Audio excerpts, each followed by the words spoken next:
သာသနာတော်နှစ်2550ခုနှစ်ကောဇာတက္ကရာ1385ခုနှစ်ဝါဆိုလဆန်း9ရက်2013ခုနှစ်ဇူလိုင်လ12ရက်ရန်ကုန်တိုင်းဒေသကြီးမရန်ကုန်မြို့နယ်သာသနာရေးဝန်ကြီးဌာနသာသနာတော်ထွန်းကားပြန်ပွားရေးဦးစီးဌာနသဗ္ဗတိရိဗိမာန်တော်အတွင်ဆင်းကျင်းပပြုလုပ်အပ်သည့်သာသနာပူဇာမြတ်မင်္ဂလာတရားအလှူတော်ဓမ္မသဘင်အခမ်းအနားဝယ်မရန်ကုန်မြို့နယ်မစိုးရိမ်လမ်းသွယ်နှစ်အမှတ်70နှစ်ဖက်မိဘများအားယေရှု၍ဥဆိုင်ဖို့ချစ်ဒေါ်နန်းခမ်းလှိုင်ရွှေအလင်းအိမ်ကားစာပေမိသားစုသာသမီမြေမြင့်တစုတို့၏အမတဒါနဓမ္မဒါနအဖြစ်ဖြင့်ဟောကြားအပ်သောလောကသားတို့အတွက်မြတ်ဗုဒ္ဓ၏ကျိုးပန်းချက်အပိုင်းနှစ်တရားဒေသနာတော်ဒီကနေ့ညဓမ္မသဘင်ခန္ဓာကိုရွှေဘုန်းတော်သခင်ရှင်တော်မြတ်ဖရာ၏မဟာကရုဏာဂုဏ်ကိုအာယုပြုကာတိကျုဖွဲ့ဆိုအပ်သောဝန္ဒနာပနာမအာတိတဂါထာကိုရွတ်ဆိုပူဇော်ခြင်းဖြင့်စတင်ကြရအောင်ယောကပကောတိဟိပိယပမေယံကာလံကရွန်တောတိဒုက္ခရာနိခေရံကတောလောကဟိတယာနာထောနမောမာကာရုဏိကတတတယောနာထောဝိနိယများစွာတတ္တဝါဤချမ်းသာစီးပွားလိုလားတောင်းတဂုံပေါင်းခါသဖြင့်နာထမြညာခြင်းရှင်တော်မြတ်ဖရာသည်ကပ္ပကောတိဟိပိဂရေကဘာရေတွက်တင်ချတို့ဖြင့်တော်လဲအဘေမေယံရေတွက်တိုင်းတာဖော်ပြခြင်းငါမစွမ်းနိုင်ပါသောကာလံလေးအသင်ချေသိနေကဘာရှိကြသောကာလပတ်လုံးလောကဟိတယတတ္တလောကဤအကျိုးစီးပွားအလို့ငါအတိဒုက္ခရာနိဥ္စာအသက်ချေလက်အင်္ဂါမေတ္တာကြီးမာသမိတာနှင့်တထာဇနီဆွန်ញင်းကြီးဟုကျက်သီထဝယ်ငါးသွဲအစုအလုံးခဲရင်တော်မူတို့ကိုကရွန်တော်ဖျားဖြစ်ရန်ဤတန်ကြိုးကုတ်အာထုတော်မူရသည်ဖြစ်၍ခေရန်လက်ချေမျက်လုံးအသက်ဆုံးလျက်နှလုံးစိတ်ဝံကိုရောဤပင်မခြင်းတို့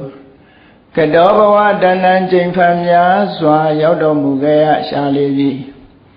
မဟာကရုဏီကတတ္တဝါများရင်ဝေသားကဲ့သို့တနာချစ်ခေမကရုဏာရှင်ဖြစ်တော်မူသောတသနာတသဝိနည်းများစွာတတ္တဝါဤချမ်းသာစီးပွားလိုလားတောင်းတဂုံပေါင်းခါသဖြင့်နာထမြညာထိုရှင်တော်မြတ်ဖရာအားနမောယုတိပြောင်းပြော့မှန်ကိုလျော်၍ကရောယုကျိုးရှိခိုးခြင်းသည်အထုဘဝတုစင်စစ်မသွေဖြစ်ပါစေတည်း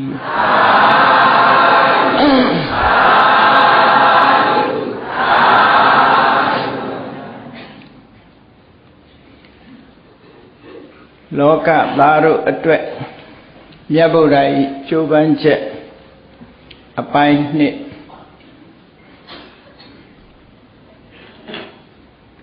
ပြည့်စုံတဲ့ချမ်းသာကြွယ်ဝတဲ့မင်းသားဘဝမှာ29နှစ်တိုင်လောင်းတော်သိဒ္ဓထမင်းသားဟာစိစိမ်ဥစ္စာတွေနဲ့ချမ်းသာကြွယ်ဝတဲ့ပုဂ္ဂိုလ်တွေရဲ့အနေအထားတိုင်းချမ်းချမ်းသာသာဘဝခရီးကိုပျော်ပျော်ပါပါမိသားစုဘဝနဲ့ဖြတ်ကျော်လာခဲ့ရပေမဲ့လို့သူစိတ်ထဲမှာထူးခြားတဲ့ဥတည်ချက်ရည်ရွယ်ချက်တစ်ခုကဖြစ်ပေါ်နေတယ်သူစိတ်ဓာတ်တွေဟာလူလူနာလူသေးယဟန်ဆိုတဲ့မြင်ကွင်း၄မျိုးကို မြင်လိုက်ရတဲ့အချိန်ကစပြီးတော့တမန်ဘဝမှာကျင့်တတ်ခြင်းပျော်ရွှင်ခြင်းဆိုတာမဖြစ်လာတော့ဘူးခေါင်းထဲမှာဗာစဉ်းစားနေတုံးဆိုရင်ဗုဒ္ဓဘောဓိယ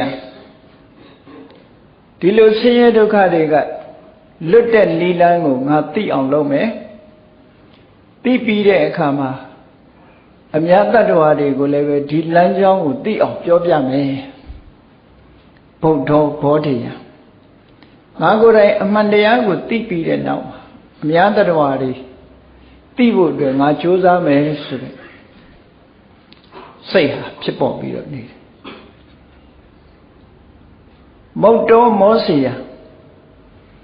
လောကရဲ့အနှောင်ဖွဲ့တွေကအမြဲတမ်းကြီးမားတယ်မိသားစုအနှောင်ဖွဲ့စီစိန်ဥစ္စာဆိုတဲ့အနှောင်ဖွဲ့ပတ်ဝန်းကျင်ဆိုတဲ့အနှောင်ဖွဲ့တွေကနှောင်ဖွဲ့မသိလောက်အောင်တိမ်မွေ့နူးညံ့ပြီးရုံမထွက်နိုင်ကြဘူးအဲ့ဒီရုံမထွက်နိုင်လောက်အောင်နှောင်ဖွဲ့မိနေတဲ့အနှောင်ဖွဲ့တွေကငါလွတ်အောင်ကြိုးစားမယ်ငါလွတ်တယ်လို့တရားတွေကိုလည်းလွတ်စေရမယ်လွတ်အောင်ကြိုးစားမယ်ဆိုတဲ့အတွေးတွေခေါင်းထဲမှာဝင်နေတယ်ပေါ့တိန်နောတာရယဒီဘက်ကန်းဟာပြဿနာတွေအမတန်မှကြီးမားဆင်းရဲဒုက္ခတွေနဲ့အမတန်မှများပြားတယ်မငြိမ်းချမ်းတဲ့တဏှာဆိုတဲ့ဒီဘက်ကန်းကြီးကနေပြီးဟိုဘက်ကန်းကိုငါကူးနိုင်အောင်ကြိုးစားမယ်တရားတွေကိုလည်းငါနီးထပ်တူဟိုဘက်ကန်းရောက်အောင်ပို့ဆောင်မယ်ဆိုတဲ့ဒီရည်ရွယ်ချက်အတွေးတွေကသူ့စိတ်ကိုလွှမ်းမိုးထားတာဒါကြောင့်မို့29နှစ်တာကာလယခင်ကပျော်ပျော်ပါးပါးနေခဲ့တဲ့မိသားစုဘဝသူ့အတွက်မပြောနိုင်ဘူးတနေ့တာအချိန်ကုန်လို့ရှိရင်လည်းပဲဒီစိတ်တွေနဲ့ပဲအချိန်ကုန်သွားတော့နောက်ဆုံးမှာစိတ်ပြေလက်ပြောက်ရုပ်ပြင်ဘက်ကိုဥယျာဉ်နေရှုခင်းကောင်းတဲ့ဥယျာဉ်တွေထဲမှာထွက်ပြီးတော့နေပေမဲ့လို့ဒီအတွေးကခေါင်းထဲမှာမပြောက်ဘူးအဲ့ဒီအချိန်မှာမြို့တော်ကသတင်းတစ်ခုရောက်လာတယ်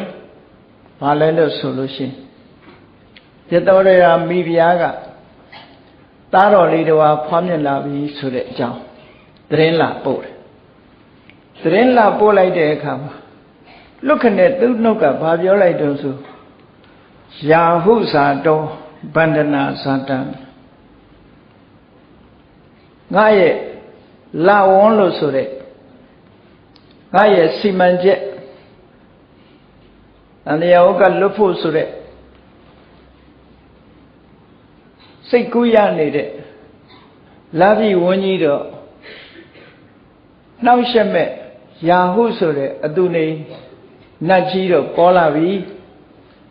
ငါစိတ်ကိုနှောင်ဖွဲ့မဲ့ဟာတခုတော့ရောက်လာပြန်ပြီလို့စိတ်แท้ကဖြစ်ပေါ်လာတဲ့အတိုင်းရုတ်တရက်နှုတ်ကနေထွက်ပြီးတော့ညှီးတွားလိုက်တာသားကလေးမွေးဖွားတယ်ဆိုတဲ့သတင်းကိုတုံ့ပြန်ပြောဆိုလိုက်တဲ့တခါယာဟုဇာတောဗန္ဒနာဇာတံယာဟုဆိုတာကြီးပေါ်လာပြန်ပြီနှောင်ဖွဲ့တွေရောက်လာပြန်ပြီလို့ဒီစကားပြောပြီးတော့ငြိမ်သက်နေတဲ့အနေအထားမှာလာပြီးတော့သတင်းပို့တဲ့မင်းစီတမန်တွေကမြို့ထဲပြန်သွားပြီးခမည်းတော်သုတ္တရဏမင်းကြီးစီဝင်ရောက်ခစားတော့ခမည်းတော်သုတ္တရဏမင်းကြီးကငါသားကဘာပြောလိုက်တုံးလို့ဆိုတော့ယာဟုဇာတောဗန္ဒနာဇာတံလို့ဆိုတဲ့စကားလုံးကိုပြောလိုက်တယ်ဆိုတော့သုတ္တရဏမင်းကြီးကအဲ့ဒီယာဟုဇာတောဆိုတဲ့စကားလုံးကိုယူပြီးတော့ငါမြေးတော်လေးကိုယာဟုလာလို့မှဲ့မယ်လို့ဆိုပြီးအမည်မှဲ့ပြီးသားဖြစ်သွားတယ်ပေါ့တကယ်ကတော့ညီးလိုက်တာပဲเนาะအဲ့ဒီစကားလုံးလေးကိုယူပြီးတော့အမည်နာမမှဲ့လိုက်တာအဲ့ဒီမှာစိတ်ထဲကပျော်ပိုင်းမှုမရှိဘူးနန်းတော်ကိုပြန်လာခဲ့တယ်ဖျားအလောင်းသိတ္တထမင်းသားရဲ့မျက်နှာဟာအင်တမတီတီကြီးကြီးဖြစ်နေတော့ မင်းသားရဲ့မျက်နှာကိုကြည့်နေကြတယ်သူ့ရဲ့အချမ်းရံတွေကပျော်လို့ပျော်ညာဆိုပြီးတော့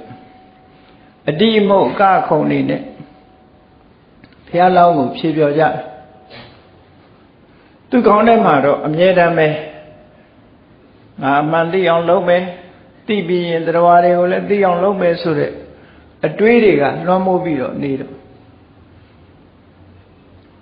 သူတို့တီးတာမှုတ်တာတွေစိတ်မဝင်စားတော့မကြခင်ပဲငြိမ်သက်ပြီးတော့အိပ်ပျော်သွားတယ်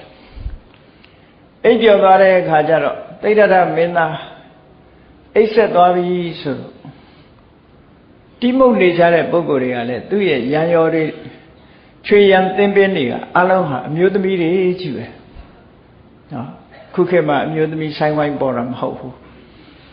အဲ့ဒီမှာအမျိုးသမီးတွေကြီးပဲအကုန်လုံးတီးကြမှုတ်ကြဆိုကြကတာအကုန်လုံးအမျိုးသမီးတွေကြီးပဲကဲတိဋ္ဌထမင်းသားကျိတ်ဆက်သွားပြီအလုံးတိတ်တိတ်ဆိတ်ဆိတ်နေကြတော့ဆိုပြီးတော့အကယ်၍များနိုးလာရင်ထပ်တီးဖို့ဆိုပြီးတော့ဒီအနေထားတိုင်းသူတို့လဲတိမှုတ်နေတဲ့တူရိယာတွေကိုအသာလေးလက်နဲ့ဖက်ထားပြီးတော့လျှောင်းဆက်လိုက်ကြတယ်မကြခင်ပဲသူတို့လဲညောင်းညာတော့အိပ်ပျော်သွားကြတယ်တရားစစ်မိမရှိတော့အဲ့ဒီအချိန်မှာစီမီးပဲထွန်းထားတယ်ပေါ့နန္တာစီမှာမိစာတက်ပြီးတော့ထွန်းတဲ့စီမီးတညာလုံးပေါက်ထွန်းထားညာလုံးပေါက်ထွန်းထားမှုံပြအားလုံးကိုမြင်နေရတယ်ပေါ့ညတကောင်နီးတဲ့အခါကျတော့အရင်အိတ်မောကျသွားတယ်တိဋ္ဌထမင်းသားကအရင်နိုးလာတယ်ရံရွေတော်တွေကတော့မောမောပန်းပန်းနဲ့အိတ်နေလိုက်ကြတာဟောက်တဲ့လူကဟောက်နော်အမျိုးစုံပါဇက်ကြီးတွေဟာပြီးသေရည်တွေကြနေတဲ့လူကချမြင်ကွင်းကအမျိုးမျိုးဖြစ်နေတော့ဖြတ်ခနဲ့နိုးလာတဲ့တိဋ္ဌထမင်းသားဟာရုတ်တရက်ထထိုင်မှုံပြမီးရောင်ထဲမှာသူ့ရဲ့ရံရွေတော်ဖြေပြောကြတဲ့အမျိုးသမီးတွေအိပ်ဆက်နေတာကိုကြည့်ပြီးသူ့စိတ်ထဲမှာတုတ်တန်ရောက်သွားတယ်လို့ခံစားရပြန်တယ်ပေါ့အဲ့ဒါကသူ့ရဲ့စိတ်ကိုချက်ချင်းနန်းတော်ကထွက်ခွာဖို့အတွက်ဆုံးဖြတ်ချက်ကိုပို့ပြီးတော့ခိုင်မာသွားစေတယ်ဒါနဲ့အဲ့ရကထဟိုတစ်ဖက်ကန်းတကားနားမှာအိပ်ဆက်နေတဲ့ဆန္ဒဆိုတဲ့သူ့ရဲ့အမတ်ကိုသွားနှိုးတယ်နှိုးလိုက်ပြီးတော့ကဲငါဒီကနေ့အပြင်ထွက်မယ်နန်းတော်မှာမနေတော့ဘူးမနေချင်တော့ဘူးမြင်းသွားပြီးတော့ကာကြိုးတတာဆင်လိုက်လို့ဆိုပြီးတော့အဲ့ဒီအချိန်မှာသားတော်လေးမွေးဖွားလာတယ်ဆိုတာမတွေ့ရသေးဘူးရတော်ရရာနဲ့နေတာကနန်းပြတ်တဆောင်းစီနေတာအဆောင်ကူးပြီးတော့သားတော်လေးမျက်နှာသွားကြည့်လိုက်အောင်မယ်ဆိုတဲ့စိတ်ကလေးကတော့ပေါ်လာပြန်တယ်နော်ဖခင်ရဲ့ချစ်ခင်တဲ့မေတ္တာစိတ်ပေါ့သားအပေါ်မှာထားတဲ့မေတ္တာစိတ်ကလေးကတော့ဝင်လာပြန်တယ်အဲ့ဒါနဲ့သွားကြည့်ဖို့ဆုံးဖြတ်ပြီးတော့ရတော်ရာအိတ်တဲ့အခန်းတကားပေါက်လေးကိုလှပ်လိုက်တယ်တကားကိုဖွင့်ပြီးတော့သားမိနှစ်ယောက်အိတ်ဆက်နေတာကိုကြည့်တော့ရတော်ရာကသားကလေးကိုလက်နဲ့ပွေ့ထားပြီးတော့အိတ်ဆက်နေတာတွေ့တော့ငါဝင်သွားလို့ရှိရင်နိုးသွားလို့ရှိရင်ငါစိတ်ကူးထားတာတွေပြတ်သွားလိမ့်မယ်မကြည့်တော့ပါဘူးလေဆိုပြီးတော့တကားပြန်စီပြီးနန်းတော်ဘောကဆင်းသွားလိုက်တာကနကမြင်းကြီးဆန္ဒအမတ်ကပြင်ထားတဲ့အတိုင်းကနကမြင်းပေါ်မှာလွှားကနေတက်ပြီးဆန္ဒကနောက်ကလိုက်မြင်းစီးပြီးတော့ထွက်သွားလိုက်ကြတာအရန်သစ်မျိုးတကားကလည်းပွင့်နေတယ်အဲ့ဒီမြင်းစီးပြီးတော့ထွက်သွားတာတညထဲမှာခရီးဘလောက်ပေါက်သွားတယ်လဲဆိုတော့မြင်းကိုဒုံဆိုင်ပြီးသွားတဲ့သဘောရှိတယ်ပေါ့တညထဲမှာယူဇနာ30ခရီးပေါက်သွားတယ်တယူဇနာကို8မိုင်နှုန်း တချို့လဲ12မိုင်လို့ပြောတာလည်းရှိတယ်ဖြန့်မြခြင်းအဖြစ်12မိုင်နှုန်းနဲ့ပဲ8မိုင်နှုန်းနဲ့ပဲတွက်ကြည့်မယ်ဆိုလို့ရှိရင်နော်မိုင်ပေါင်း240ခရီးပေါက်သွားတယ်နတ်နဲ့မိုးမလင်းခင်တက်ကတိုင်းကပိလဝရဲ့ကောလိယရဲ့မန္လတိုင်းရဲ့တိုင်း3တိုင်းကိုဖြတ်ကျော်ပြီးတော့မန္လတိုင်းနေဆက်ကအနုပိယလို့ဆိုတဲ့တဲဥယျာဉ်နီးနားမှာအနောမာဆိုတဲ့မြစ်ကြီးတစ်ခုကိုရောက်သွားတာအဲ့ဒီမြစ်ကိုဖြတ်ကူးလိုက်ပြီးဟိုဘက်ကမ်းလည်းရောက်သွားတောင်ပြင်ပေါ်မှာခဏနာတညထဲမှာမိုင်240ရှိတဲ့ခရီးကိုဖြတ်တန်းသွားလိုက်တာမနေ့မိုးလင်းကာစလေးမှာတာကိယနယ်လဲလွန်သွားတယ်ကောလိယ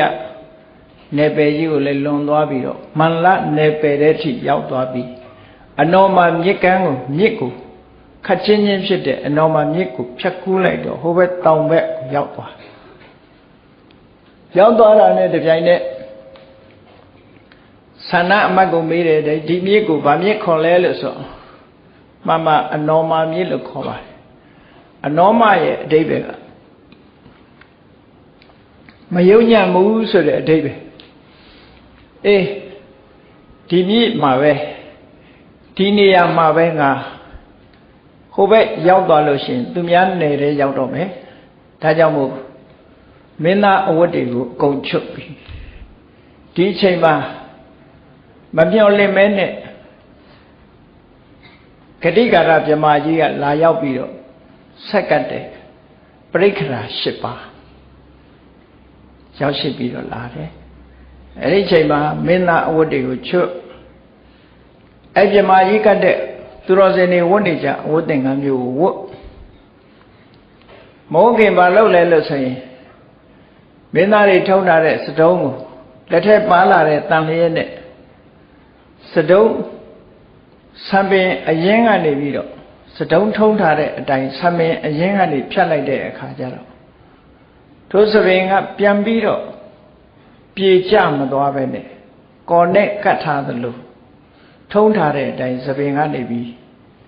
မို့ဆုချွန်ချွန်ကလေးဖြစ်ပြီးတော့နေတယ်ဆံတုံးအရင်ကနေပြီးတော့ဖြတ်လိုက်တာအဲ့ဒီချွန်လေးဟာလက်နှစ်သိပမာဏလောက်ရှိတယ်ပေါ့အဲ့ဒီလက်နှစ်သိလောက်ပမာဏရှိတဲ့ဆံပင်ရဲ့ဖိတ်တောက်နေတဲ့အ내ရောင်ကိုပါထည့်သွင်းပြီးတော့ဘုဗုဆရာတွေကမြတ်စွာဘုရားရဲ့ခေါင်းကဆံပင်ကိုတဏ္ဍာယူပြီးတော့ထုတဲ့အခါဘာဖြစ်နေတော့ဆိုစတုံးလေးလို့ဖြစ်နေတယ်အမှန်ကတော့စတုံးမဟုတ်ဘူးခုခေတ်လူတွေနော်ကော်နဲ့ကပ်ပြီးတော့အပေါ်ကလေးတွေအပေါ်မှာကပ်ပြီးဆံပင်ထောင်းတယ်လို့ထောင်းထားတဘာဝထောင်းတာခုခေတ်ကတော့အဲ့ဒါဆေးနဲ့ထောင်းထားတယ်နော်တချို့တော်မြင့်အောင်တောင်ထောင်းနေတယ်အခုဘုရားလောင်းကတော့တဘာဝကိုကဆပင်ကပြေးကျမသွားပဲနဲ့ထောင်းနေတယ်အဲ့ဒီလိုဖြတ်လိုက်တဲ့ဆပင်ဟာတစ်သက်လုံးပြန်ပြီးတော့ဒီတဲ့ရှည်တက်ပြီးတော့မလာဘူးလက်နှစ်သိပမာဏရှိတယ်ဆံမုတ်စိတ်တွေကလည်းထိုလက်နှစ်သိနဲ့လိုက်လျောညီတဲ့ရေးလောက်ပဲရှိတယ်မုတ်စိတ်ဖာယာနှခမ်းမွေးကာယာကြီးမပါဘူးနော်ရေးလေးပဲဘုရားလောင်းတော့အဲ့ဒီလိုဆံမုတ်စိတ်ကိုပယ်ပြီးတော့ကဘာဥကာလကြာဘူးတဲ့ကရပြီးဇမာကြီးတွေတိမ့်ထားတဲ့သင်္ကန်းနဲ့ဝတ်စုံတွေကိုဝတ်ယုံပြီးတဲ့အခါမှာတပိတ်ကလေးကိုလွယ်မင်းသားဝတ်တွေကိုအထုပ်ထဲထုတ်ပြီးတော့ဆန္ဒကိုပြန်ပြီးတော့အမိန့်ပေးတယ်ကဲမင်းဒီကနေပြီးပြန်တော့ဆိုတော့ဆန္ဒကသူလည်းဝတ်ကျုံငယ်ပြူရင်သင်္ကန်းဝတ်ပြီးလိုက်ပါမယ်လို့တောင်းဆိုသေးတယ်မင်းလိုက်လို့မဖြစ်ဘူးတဲ့အိမ်ကိုပြန်ပြီးတော့ပြောအောင်တဲ့တရင်ပြန်ပို့လိုက်တဲ့ဆိုပြီးတော့ဆန္ဒနဲ့စကားပြောနေတာကိုကြားရတဲ့ကန္နကမြင်းကြီးကလည်းဒီအတန်နေကြားတော့ငါတို့ခွဲရတော့မှဆိုပြီးတော့ဝမ်းနဲ့ပတ်နဲ့ဖြစ်တယ်တိရစ္ဆာန်ဆိုတာလဲဝမ်းနဲ့တတ်တယ်နော်တချို့ ခွေးတွေဆိုလို့ရှိရင်သခင်ကိုခင်လို့သခင်တည်သွားရင်အဲ့ဒီသခင်မြုပ်နှံထားတဲ့မြေပုံကနေမခွာပဲနဲ့အသေးခံသွားတဲ့ခွေးတောင်ရှိသေးတာပဲလေကဘာမှာမှတ်တမ်းတင်ထားတဲ့ခွေးမျိုးခွေးတွေကလည်းအမတမခင်တတ်တယ်တိရစ္ဆာန်တွေကလည်းအမတမခင်တယ်မြင်းဆိုတဲ့တတ္တဝါတွေဟာလည်းပဲဒီတိုင်းပဲသူ့ရဲ့အရှင်သခင်ကိုအလွန်ခင်မင်တတ်တယ်ခင်မင်တတ်တဲ့အတွက်ကြောင့်မျက်ရည်တွေတွေ့ကြပြီးတော့နောက်ဆုံးမှာစိတ်မထိန်နိုင်တော့ကန္နကမြင်းကြီးဟာအဲ့နာပါပဲဘုံငနဲ့လဲသွားတယ်တည်သွားတယ်ပေါ့အဲ့ဒါဘုန်းကြီးတို့ဟောထားတဲ့တရားတစ်ပုဒ်ရှိတယ်မြတ်ဗုဒ္ဓနဲ့ကန္နကမြင်းတို့ဤပြန်လည်ဆုံတွေ့ခံဆိုပြီးတော့ဟောထားတာတော့ရှိတယ်အဲ့ဒီမှာနာကြည့်လိုက်လို့ရှိရင်ကန္နကမြင်းဟာဘာဖြစ်တယ်ဆိုတာကိုတွေ့ရလိမ့်မယ်ပေါ့အဲ့တော့ကန္နကမြင်းကြီးတည်သွားတဲ့အခါကျဆန္ဒထုတ်ထမ်းပြီးသူတယောက်တည်းနယ်သုံးနယ်ကြီးကိုဖြတ်ကျော်ပြီးပြေတော့ပြန်တယ်ဖះလောင်းတော်ကတော့တိဋ္ဌထယဟန်တော်သို့မဟုတ်ဂေါရမယဟန်တော်ဘဝနဲ့မန္တတိုင်းကအနုပိယလို့ဆိုတဲ့တရဥယျာဉ်ထဲမှာတပတ်လောက်ကြာတယ်အဲ့ဒီမှာနေထိုင်တယ်တဲ့အဲ့ဒီတပတ်လောက်ကြာနေထိုင်ပြီးတဲ့အခါမန္တတိုင်းကနေပြီးတော့ခရီးဆက်ပြီးတော့ထွက်သွားလိုက်တာဘယ်ကိုသွားတော့ဆိုတရားကျင့်တဲ့ပုဂ္ဂိုလ်တွေအလွန်ပေါများတဲ့မဂ္ဂရတိုင်းဘက်ကိုထွက်သွားယူဇနာ30ခရီးပဲကုန်းချောင်းသွားတယ်အဲ့ကြတော့ယူဇနာ30ခရီးကိုလမ်းလျှောက်ပြီးတော့ကုန်းချောင်းခရီးနဲ့သွားလိုက်တာရာဇဂုံမြို့ရောက်သွားတယ်ပေါ့ရာဇဂုံမြို့ရောက်သွားတယ်မိုင်240ခရီးကိုကုန်းချောင်းလျှောက်တယ်ပေါ့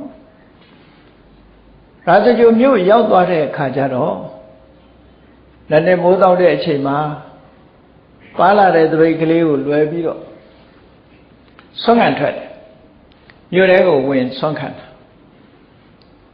အဲ့ဒါလို့ဆွမ်းခံတဲ့အချိန်မှာနန်းတော်ကနေပြီးတော့မြို့လမ်းမတွေကိုလှမ်းပြီးတော့ကြည့်နေတယ်ဗေမိတာရမင်းကအမှတ်မထင်ထူးခြားတဲ့ပုဂ္ဂိုလ်ကိုမြင်လိုက်တာမြို့သူမြို့သားတွေကလည်းအုံးချက်ဖြစ်လာတယ်ဘာဖြစ်လို့တော့ဆိုတော့ဒီလိုဖန်ရီဆွန်းတဲ့အဝတ်သင်္ကန်းကိုဝတ်တဲ့ပုဂ္ဂိုလ်တွေဟာများသောအားဖြင့်တက်ကြီးရွယ်အိုတွေများတယ်တက်ကြီးရွယ်အိုတွေများရုံနဲ့မကဘူးဆံမုတ်စိတ်တွေကလည်းထူလက်ဖြစ်နေဥပုံညစာချိုးသလိုပေါ့နော်ဆံကေတာလက်လေးသစ်မုတ်စိတ်မွေထူလက်ဖြစ်နဲ့မဲညစ်တိစီဝရံတာတေလံအယုတ်ဆိုးအကြီးကြီးအကျစ်သိုးဆိုတာလိုဖြစ်အဲ့ဒီလိုခေတ်ကဒါမျိုးတွေပဲများတယ်သို့တော့အခုလိုတန်တန်ပြန့်ပြန့်တန်တန်ရှင်းရှင်းနဲ့ရုပ်ရည်အစဉ်တတ်တတ်ပဲငယ်ငယ်ရွယ်ရွယ်လေးနဲ့သာသနာပေါ်ဝင်လာတယ်ဆိုတာအမှန်တမ်းထူးခြားတဲ့အနေအထားတစ်ခုဖြစ်တက်က29နှစ်ပဲရှိသေးတယ်လေ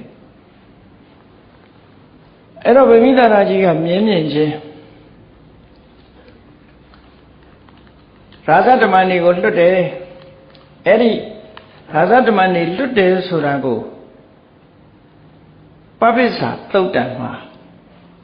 ပြောထားတာရှိတယ်နော်ပပိစ္ဆာသုတ်တံမှာပြောထားတာသူနာရှိတဲ့အမတ်တွေကိုမေးတယ်ဣမံဘွန်တော်နိတာမေထအဘိရူပောဗျာဟာရုစီရုပ်ကလည်းမတန်ချောတယ်ဗျာဟာထောင်တော်မောင်းမောင်းရုစီလှပတင်းတယ်တဲ့ဟောဒီယဟန်ကိုကြည့်ကြစမ်းဟိုမှာကြည့်စမ်းအရကထောင်တော်မောင်းမောင်းရုပ်ဆင်းကလည်းမတန်လှတင်းတောင်တင်းနေရှိတယ်စရဏေနတံပနောကိုချင်းတရားနဲ့လည်းပြည့်စုံကုန်ရတယ်သွားရလာတာကြည့်လိုက်ယုခမတ္တေနပိက္ခတိသူကဟိုတောင်ကြည့်မြောက်ကြည့်မကြည့်ဘူးဆွမ်းခံသွားတဲ့အခါမှာယုခမတ္တဆိုတာထဘိုးတစ်ပြန်လက်မှတတ်ဆင်ထားတဲ့ထမ်းဘိုးတစ်ပြန်4000လူတွေရဲ့အတောင်နဲ့4000လောက် တိုင်းတာတစ်ခုမှာမျက်တော်ချတယ်လို့ခေါ်တာပေါ့နော်အဲ့ဒီသွားရလာတာလဲဟိုကြည့်ကြည့်မကြည့်ပဲနဲ့မျက်တော်ချပြီးတော့တည်တည်ငြိမ်ငြိမ်သွားတဲ့ပုဂ္ဂိုလ်ကြည့်ချက်တာအောက်ခိတ္တစက္ခုမျက်တော်ချထားတယ်နော်နာယံနိစကုလမိဝါသူ့ကြည့်ရတာတော့အောက်တန်းစားအမျိုးတည်းကမဟုတ်ဘူးထက်တန်းစားတွေကဖြစ်တော့တယ်ရာဇထုတာဘိဓာဝန္တုဟေးတမန်နေအမြန်သွားကြစမ်းအဘိဓာဝန္တုဆိုပြေးပြီးတော့သွားကြပျောက်သွားလိမ့်မယ်မင်းတို့မပျောက်စိမ်နဲ့မျက်ခြေမပြတ်စိမ်နဲ့ပြေးလိုက်ကြလို့နော်ရိုးရိုးလမ်းလျှောက်ခိုင်းတာမဟုတ်ဘူးအဘိဓာဝန္တုဆိုပြေးသွားကြမြန်သွားကြကုဟိံဘိက္ခုကမိတ္တိဒီကိုယ်တော်ဖယ်သွားမယ်ဆိုတာမင်းတို့လိုက်ရှာကြဂေါရမယဟန်တော်လေးကဆွမ်းခံပြီးတဲ့အခါမှာသူစားလောက်ယုံလေးရားလိုက်တာနဲ့ပဲတပိတ်ကိုပိုက်ပြီးတော့မြို့ပြင်ထွက်သွားတယ်ရာဇဂိုမြို့ဆိုတာတောင်ငါးလုံးပတ်ရန်ထားတဲ့မြို့အဲ့ဒီထဲမှာဘယ်သွားတော့ဆိုပန္ဒဝဆိုတဲ့တောင်ခြေဘက်ကိုသွားတယ်ပန္ဒဝတောင်ရောက်တဲ့အခါကျတော့ပန္ဒဝတောင်ခြေမှာရေရလွယ်တဲ့နေရာတစ်ပင်အောက်မှာထိုင်ပြီးတော့ဆုံးဖုံးမိတာနောက်ကနောက်ရောက်ခံလိုက်သွားတဲ့ရာဇတမန်တွေကတွေ့တော့ရာဇတမန်3ယောက်သွားတယ်3ယောက်သွားတော့တယောက်ကိုဆောင်းချထားပြီးတယောက်ကအနီးပါးမှာအဆောင်နေပြီးတော့တယောက်ကအလယ်လောက်မှာမျက်ခြေပြတ်မှကြောက်လို့တယောက်ပဲနေပြီးတော့ပြန်ပြီးတော့သတင်းပို့တယ်ဗေမိသာရမင်းကြီးစီသွားတဏှုတင်တဲ့အခါဗေမိသာရမင်းကြီးချက်ချင်းပဲမြင်းစီးပြီးတော့လိုက်လာတယ်နော်အဲ့ဒီဟာကိုဒီပပ္ပိစ္ဆာတုတ်တံမှာဖော်ပြထားတယ်မနေ့ကပြောတဲ့ထဲမှာပါတယ်ဗေမိသာရမင်းကြီးကရုပ်ရည်အစင်းအမတမလှပပြီးသူနဲ့တက်တူရွယ်တူမတိမ်မယိမ်းရဟန်းတော်လေးကိုတွေ့တဲ့အခါမှာစိတ်ထဲမှာခင်မင်လို့ဒီမှာတူတူနေကြရအောင်တိုင်းပြည်ကိုတဝက်ခွဲပေးပါမယ်တူတူနေရအောင်လို့ဆိုပြီးတော့ဖိတ်ခေါ်တဲ့အခါမှာလက်မခံမျိုးရိုးမေးတဲ့အခါကျတော့ဟိမန္တာတောင်ခြေကတာဂဝေမင်းမျိုးကလာတယ်ဆိုတာကိုသူပြောပြအနေကပြောတဲ့အတိုင်းအဲ့ဒါလို့ပပ္ပိစ္ဆာတုတ်တံမှာဖော်ပြထားတယ်ပြီးတော့ဒီလိုဖះလောင်းတော်တောထွက်လာခဲ့တယ်ဆိုတာအသေးစိတ်ဖော်ပြထားခြင်းမရှိပြီမဲ့လို့မဟာသစ္စကတုတ်တံမြတ်စွာဘုရားကိုယ်တိုင်ပြန်ပြီးတော့ဇာတ်ကြောင်းပြန်ပြီးတော့ပြောထားတဲ့စကားတွေရှိတယ်ခုခေတ်အနေနဲ့ပြောမယ်ဆိုရင်autobiography လို့ပြောဘုရားကိုယ်တိုင်ပြန်ပြောတာအထက်ကရာတွေကဖွင့်ပြီးတော့ရေးတဲ့စကားမဟုတ်ဘူးဘုရားကိုယ်တိုင်ပြန်ပြီးတော့ပြောထားတဲ့စကားရှိတယ်သူသာသနာပေါင်းဝင်လာတဲ့အရွယ်နဲ့ဒီရဟန်းဖြစ်လာပုံအချင်းရာပြောပြထားတယ်အဲ့ဒီမှာသစ္စကကြီးနဲ့တွေ့တဲ့အချိန်မှာပြန်ပြီးတော့ပြောထားတယ်အဲ့ပြန်ပြောတဲ့ထဲမှာဘာပါလာတော့ပြန်ပြောပုံလေးကိုပြန်ကြည့်မယ်ဆိုရင်သူဟာတရားဥတရားမြတ်မရခင်အချိန်တရားဥတရားမြတ်ကိုရှာဖွေနေတဲ့မင်းသားဘဝမှာတဲ့ဘာစဉ်းစားမိတုံးဆိုတော့တမ္ဘာဒောခရဝတောမိသားစုနဲ့နေတဲ့ဘဝဟာအလွန်ကျဉ်းမြောင်းတယ်ကြက်တဲတယ်ကျဉ်းကြက်တယ်မွန်းကြက်တယ်ပေါ့မိသားစုကိစ္စတွေဟိုကိစ္စဒီကိစ္စတွေနဲ့မွန်းကြက်တယ်တရားအထုတ်ဖို့အခွင့်အရေးမရှိဘူးလွတ်လွတ်လပ်လပ်စဉ်းစားဖို့အခွင့်အရေးမရှိဘူးရဇာပထောလောဘတွေဖြစ်ရတယ်ဒေါသတွေဖြစ်ရတယ်ကိလေသာတွေဖြစ်ရတယ်မိသားစုလိုက်ဆိုတာမွန်းကြက်နေတာပဲအဘောကသောပပ္ပိစ္ဆာယဟန်ဘဝတိသာလင်တကယ်ကိုလွင်မြင်ကြီးပဲလွတ်လပ်တယ်လို့ဆိုတာ လွင်ပြင်ကြီးနဲ့အလားတရာတူတယ်နာယိထံဒုက္ကရံအခါရံအစ္ဆဝတ္တတာမိသားစုဘဝနဲ့နေတဲ့ပုဂ္ဂိုလ်တယောက်အနေနဲ့ဟောဒီဗြဟ္မစရိယဆိုတဲ့မြင့်မြတ်တဲ့အကျင့်ကိုကျင့်ဖို့ဆိုတာပြည့်ပြည့်ဝဝကျင့်ဖို့ဘလို့မှမလွယ်ကူဘူးပြည့်ပြည့်ဝဝကျင့်ဖို့မလွယ်ဘူးဒါကြောင့်မို့လို့သံမုတ်စိတ်ရိပ်ပယ်ပြီးတော့ဖိုင်ရည်စွန်းတဲ့အဝတ်သင်္ကန်းကိုဝတ်ယုံပြီးမိသားစုဘဝကနေပြီးမိသားစုနဲ့မနေတဲ့ဘဝကိုပြောင်းရရင်ကောင်းမှာပဲဆိုတဲ့အတွေ့အကြုံပေါ်လာခဲ့ဘူးတယ်လို့ဒါကဘုရားကိုယ်တိုင်ပြန်ပြီးတော့မိန့်ချတဲ့စကားတစ်ခုအဲ့ဒါလို့တွေးပြီးတော့ဆုံးဖြတ်ချက်ချလိုက်တယ်ဒေါထွက်ခန်းဆိုပြီးတော့ဘုရားဝင်နေမှာရေးတာပေါ့ဒေါထွက်တယ်ဆိုတာ renounce လုပ်တာပဲမိသားစုဘဝကိုဆုံးလိုက်တယ်စီးပွားဥစ္စာတွေအလုံးကိုစွန့်လိုက်တယ်အခွင့်အရေးတွေအလုံးကိုစွန့်တယ်စွန့်ပြီးတော့တရားဓမ္မရှာဖွေမယ်ငြိမ်းချမ်းတဲ့ဘဝကိုရှာဖွေမယ်အမှန်တရားတွေကိုသိအောင်ကြိုးစားမယ်ဆိုတဲ့ဘဝမျိုးထွက်ခွာလာအဲ့ဒီမှာမြတ်စွာဘုရားကသူသာသနာပေါင်းဝင်ရောက်လာပုံရဟန်းပြုလာပုံနဲ့ပတ်သက်ပြီးဆက်ပြီးပြောတော့ဆိုအကာမကဏံမာတာပိတုနံအတုမုခန္နံရုထံတာနံဆိုတဲ့စကားလေးပါအကာမကဏံမာတာပိတုနံမိဘတွေကသူ့ကိုသင်္ကန်းမိုးစေခြင်းမူဘုန်းကြီးမဖြစ်စေခြင်းမူလိုလားမှုမရှိဘူးဒီဘဝမျိုးမိဘတွေကမကြိုက်ဘူးအဲ့ဒီမလိုလားတဲ့မိဘတွေဟာအတုမုခမျက်နှာမှာမျက်ရည်တွေနဲ့ရုထန္တနှုတ်ကလည်းထုတ်ပြီးတော့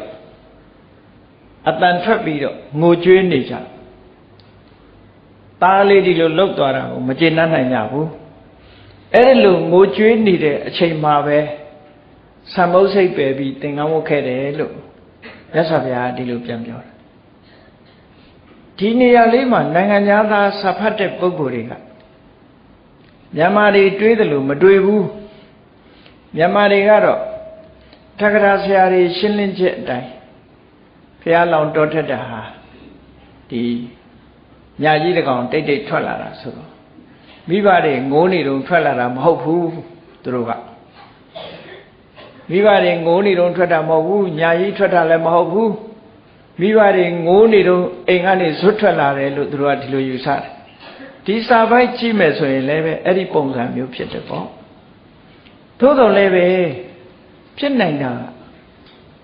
ဘုရားလောင်ထွက်သွားတယ်ဆိုတာမနဲ့သိလိုက်တဲ့အချိန်မှာသူတို့မဖြစ်စေချင်တာဖြစ်လို့မိဘတွေဟာငိုးချံရစ်တယ်လို့ဒီလိုတော့ပြောလို့မရဘူးလားဆိုရတယ်ညတကောင်ကပျောက်သွားတဲ့သားကလေးမနဲ့မိုးလင်းတဲ့အခါမိဘတွေဟာငိုကြွေးဒီနေရာမှာလဲမာတာပိတုနံဆိုတော့တစ်ဖက်ကကြည့်မယ်ဆိုရင်မေတော်ကြီးမရှိတော့ဘူးဖွားပြီးတော့9ရက်အရာမှာပဲမေတော်မာယာနိုင်ရဆန်သွားတယ်သို့တော်ဒီစာပိုက်မှာမိဘနှစ်ပါးငိုကြွေးနေတော့သင်္ကန်းဝတ်ခဲ့တယ်ဆိုဖို့စကားအရာပြောမယ်ဆိုရင်မေတော်ကြီးရှိနေသေးတယ်လို့တချို့ကတွေးကောင်းတွေးပြီးလိုက်တယ်သို့တော်လည်းမိတွေတော်ခေါ်ရမီဟာမေတော်အရာမှာဖြစ်လို့စကားပြောစဉ်အတိုင်းမလိုလားတဲ့မိဘတွေမျက်ရည်နဲ့မျက်ခွက်ဖြစ်နေတဲ့အချိန်မှာသာသနာပေါင်းဝင်လာတယ်ဆိုလိုတာကမိဘတွေကသင်္ကန်းမိုးစီခြင်းလို့အချိန်ချင်းတားခဲ့အချိန်ချင်းတားတယ်လေချိန်ချင်းတားတဲ့ဈာတွေကပဲတိတ်တဆိတ်နန်းတော်ကထွက်သွားတာကိုအဲ့ဒါကြောင့်မို့လို့ဒီစကားမျိုးကိုဒီလိုပြောတာအတိပ္ပယ်ယူရမှာကမိဘတွေကအချိန်ချင်းတားပြီးမလိုလားတဲ့သာသနာပေါင်းဝင်ရောက်ပြီးဘုန်းကြီးဝတ်သွားတာကိုမလိုလားတဲ့အချိန်မှာပဲသာသနာပေါင်းဝင်ပြီးတော့ရဟန်းခံခဲ့တယ်လို့ရဟန်းဖြစ်ခဲ့တယ်လို့ဒီလိုအဓိပ္ပာယ်ယူရမှာပဲအဲ့လိုအဓိပ္ပာယ်ယူမယ်ဆိုလို့ရှိရင်တော့ မှန်ကန်တဲ့အဓိပ္ပာယ်ကိုရနိုင်ပါတယ်ကောင်းပြီအဲ့ဒါလို့ယဟန်ဖြစ်လာပြီးတဲ့နောက်မှာဘာလုပ်လဲဆိုပပ္ပစီတောတမနောယဟန်ဖြစ်လာပြီးတဲ့နောက်မှာကိဉ္ကုတလခဝေတိအပြစ်ကင်းတဲ့ကုသိုလ်တရားဆိုတာဘယ်ဟာလဲဆိုတာလေ့လာငါတဏ္ဍာမှာဖြစ်လာမယ်ဆိုလို့ရှိရင်အပြစ်ကင်းတဲ့ကုသိုလ်တရားတွေဟာဘာတွေလဲလို့ဆိုတာရှာဖွေဖို့အနုတ္တရံတန်တိဝရပဒံပရိယေတမာနော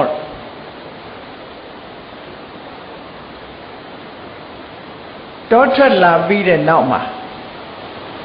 ရှားဝေတာလေ့လာတာစူးစမ်းတာဘာလဲလို့ဆိုရင်ဘယ်ဟာကုသိုလ်တရားလဲဆိုတာကိုရှားဝေလေ့လာတယ်အလွန်မြင့်မြတ်တဲ့အငြိမ့်ဓာတ်အတုမဲ့အငြိမ့်ဓာတ်ဆိုတာဘယ်ဟာလဲလို့ဆိုတာရှားဝေတယ်အဲ့ဒီရှားဝေဖို့အတွက်မိသားစုဘဝကိုစွန့်ပယ်ပြီးတော့မိသားစုနဲ့ကင်းပြီးလွတ်လပ်တဲ့ယဟန်ဘဝကိုကူးပြောင်းခဲ့တာလို့ဒါမြတ်စွာဘုရားကိုယ်တိုင်သစ္စကကြီးနဲ့တွေ့တဲ့အခါမှာပြန်ပြောတဲ့စကားလေးပေါ့အဲ့ဒါလိုနဲ့ဝတ်လာတဲ့အခါမှာဘယ်လိုအချိန်ဝတ်လာတုံးလို့ဆိုအရွယ်အနေနဲ့ဖော်ပြတဲ့အခါမှာခဏလိုသင်္ကန်းဝတ်ဖို့အချိန်ချင်းစဉ်းစားတယ်မိဘတွေမလိုလားတဲ့အလုပ်ကိုနောက်ပိုင်းမှာအောင်မြင်မြင်စွန့်လွတ်လာတယ်အဲ့ဒီအချိန်မှာဒဟရောဝတမနောအရွယ်ကအမတမငယ်သေးတယ်တုနုပြိုပဲရှိသေးတယ်ကာလခေတောသဘင်ကအ내ပဲရှိသေးတယ်ဆိုခုခေတ်လူတွေတော့အယောင်ဆိုးပြလိုက်တာမနဲ့တော့နော်ကာလခေတော내မှောင်နဲ့သဘင်ရှိနေတဲ့အချိန်ဗတ္တရေနရွပနိနအရွယ်ကောင်းတဲ့အချိန်လေးမှာ29နှစ်ပဲရှိသေးတာဟုတ်အရွယ်အလွန်ကောင်းပြီးတော့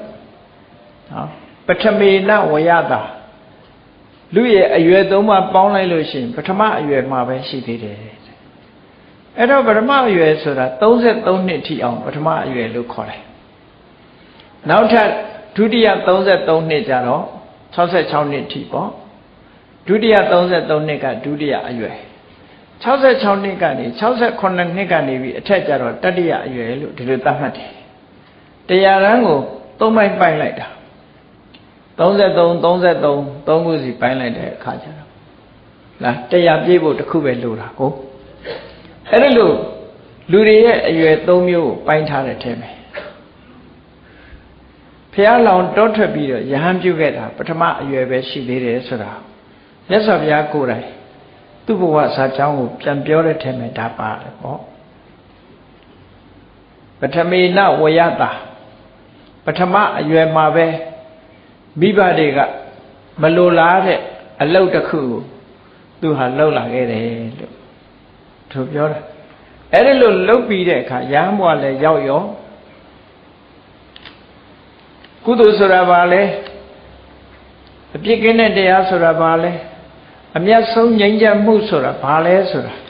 ဒီနှစ်ခုကိုစူးစမ်းလေ့လာအဲ့တော့ရာဇဂြိုလ်ပြည်ရောက်တဲ့အခါမှာရာဇဂြိုလ်ပြည်မှာတရားကျင့်နေတဲ့ပုဂ္ဂိုလ်ကြီးတော်တော်များတယ်မကရာတိုင်းမှာဒါကြောင့်ရာဇဂြိုလ်ပြည်လည်းရောက်ရော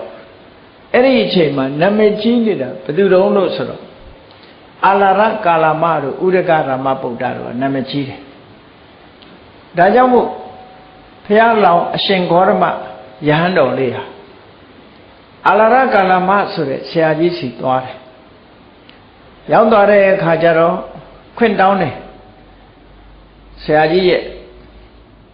အကျင့်တရားမှာသူ့ရဲ့သာသနာမှာဝင်ရောက်ပြီးတော့လေ့လာခွင့်ကျင့်သုံးခွင့်ပေးပါလို့ဆိုတော့ဟောလောလကူနဲ့ခွ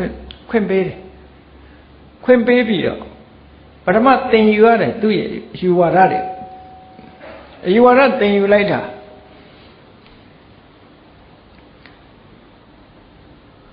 ဒီအရှင်ဂေါရမဖះလောင်းတော်ဟာညာအမတန်မှထက်တာဖြစ်လို့ခဏအတွင်းပဲသူသင်ကြားပို့ချချက်တွေအကုန်လုံးဘ နှုတ်သက်ဆောင်နိုင်သွားတယ်ပေါ့အကုန်လုံးရသွားတယ်ရသွားတော့သူနဲ့တန်းတူသင်ယူနေကြတဲ့အာလာရကာလမရဲ့တပည့်တွေအားလုံးဟာစာပေကိုအလွတ်ရွတ်နိုင်ုံလေးနဲ့ပဲတပ်ပြီးဆိုတဲ့အနေအထားမျိုးသိတယ်ဆိုတဲ့အနေအထားမျိုးကိုပြောနေကြတဲ့ပုဂ္ဂိုလ်လေးကြီးပဲရှင်ဂေါရမကစဉ်းစားတယ်ဒီအာလာရကာလမဆရာကြီးဟာဒီတရားဓမ္မတွေကိုသိယုံသိတာမဟုတ်ဘဲနဲ့လက်တွေ့ကျင့်သုံးပြီးတော့ထူးခြားတဲ့တရားဓုတရားမြတ်ဒီကျင့်စဉ်တိုင်းသူအောင်မြင်ပြီးသားဖြစ်ရမယ်ယုံကြည်ချက်တတ်တတ်နဲ့တော့သူလုံးတာမဟုတ်တော့ဘူးလက်တွေ့ကျင့်သုံးပြီးသူပေါင်းရောက်အောင်မြင်မှုတော့ရှိရမယ်ဆိုပြီးအာလာရကာလမယသိတာဆရာကြီးထံချင်းကပ်ပြီးတော့မေးတယ်ဘယ်အဆင့်ထိအောင်လက်တွေ့ကျင့်သုံးပြီးပြီလဲလို့ဆိုတော့အာကိဉ္စညာယတနာဇံလို့ခေါ်တယ်နော်ရူပဝဆရဇံ၄ဆင့်ပြီးတဲ့နောက်မှာအရူပဇံ၄ဆင့်ရှိတဲ့ထဲမှာပထမဆင့်ကအာဂတနိသယတနာဒုတိယအဆင့်ကဝိညာဉ်နိသယတနာအာကိဉ္ဝိညာဉ်နိသယတနာတတိယကအာကိဉ္စညာယတနာလို့ဆိုတယ်အလုံး9ဆင့်မြောက်ဟောရောက်ပြီးပြီလို့ပြောလိုက်တယ်ပြောလိုက်တော့ဘုရားလောင်းလေးဒီယဟန်တော်ရှင်ဂေါတမဘယ်လိုစဉ်းစားတော့ဆိုဒီဆရာကြီးမှသာယုံကြည်ချက်ရှိတာမဟုတ်ဘူးငါမှလည်းယုံကြည်ချက်ရှိတယ်ဒီဆရာကြီးကသာကြိုးပမ်းအထောက်မှုရှိတာမဟုတ်ဘူးဝီရိယရှိတာမဟုတ်ဘူးငါမှလည်းဝီရိယရှိ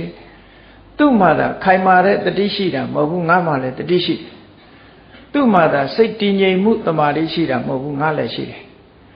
ဒီဆရာကြီးမှသာပညာရှိတာမဟုတ်ငါလည်းပညာရှိတယ်သူရောက်တဲ့အဆင့်ကိုငါရောက်အောင်ကြိုးစားမယ်ဆိုပြီးသင်ပြထားတဲ့နိစ္စနဲ့တိုင်ကျင့်လိုက်တာမကြခင်ပဲအာကိဉ္စညာနတ်ဆံထီအောင်ပေါရောက်သွားတယ်တဲ့ပေါရောက်သွားတဲ့အခါအာလာရကာလမယသိကြီးထံသွားပြီးတော့ဆရာကြီးသိတဲ့တရားအာကိဉ္စညာနတ်ဆံဒါပဲလားလို့ဆိုဟုတ်တယ်အဲ့တော့သူလည်းရပြီဆိုတော့ဆရာကြီးကသိသဘောကျသွားတယ်သဘောကျသွားတော့သူ့ကိုဖိတ်ခေါ်တယ်တို့ရဲ့ဒီအာလာရကာလမခိုင်းကြီးကိုနှစ်ဦးတူတူလက်တွဲပြီးတော့ဆက်လက်ပြီးတော့ခိုင်းချီးပွားအောင်လုပ်ကြရအောင်နော်သူနဲ့လက်တွဲပြီးတော့ဒီမှာပဲတပည့်တွေကိုသွန်သင်ဆုံးမတဲ့ဆရာလုပ်ကြရအောင်လို့ဖိတ်ခေါ်တယ်အဲ့ဒီခေတ်ကတကယ်သူတော်ကောင်းကြီးတွေနော်ငါအဆင့်ရောက်လာရမလားခုမှရောက်တာမှမကြသေးဘူးငါအဆင့်ရောက်လာရမလားလို့ jealousy မဖြစ်ဘူးခုခေတ်ဆိုရင်တော့ jealousy ဖြစ်မှသိကြတယ်ပေါ့အဲ့ဒီခေတ်က jealousy မဖြစ်ဘူးတကယ်သူတော်ကောင်းကြီးအာလာရကာလမတကယ်သူတော်ကောင်းကြီးမို့ဟာသူသိတဲ့တရားတွေယဟန်ဂေါတမလည်းသိတယ်ငါနဲ့ယဟန်ဂေါတမတူတူပဲလို့ဆိုပြီးတော့ဓာတ်နုထားပြီးအတူလက်တွဲပြီးတော့သာသနာပြုချအောင်လို့ဖိတ်ခေါ်လိုက်တဲ့အခါဘုရားလောင်းလေးကစဉ်းစားတယ်အာကိဉ္စညာယရဏဇံဆိုတာအာကိဉ္စညာယရဏဘုံလို့ဆိုတဲ့ယုံမဲ့ဗြမာတစ်မျိုးပဲဖြစ်ဖို့ရှိတယ်။တဏှာဝကလုံးဝလွတ်တဲ့အဆင့်မဟုတ်ဘူး။ဒါကြောင့်မို့လို့ငါလိုချင်တဲ့အဆင့်မဟုတ်သေးဘူးဆိုပြီးတော့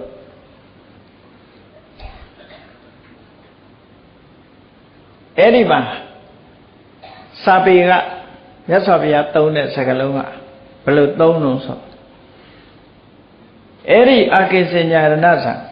တန်ဓမ္မအနလင်္ကရိတဝါတတ္တမဓမ္မာနိဗ္ဗိသပက္ခမေဆိုလိုတာက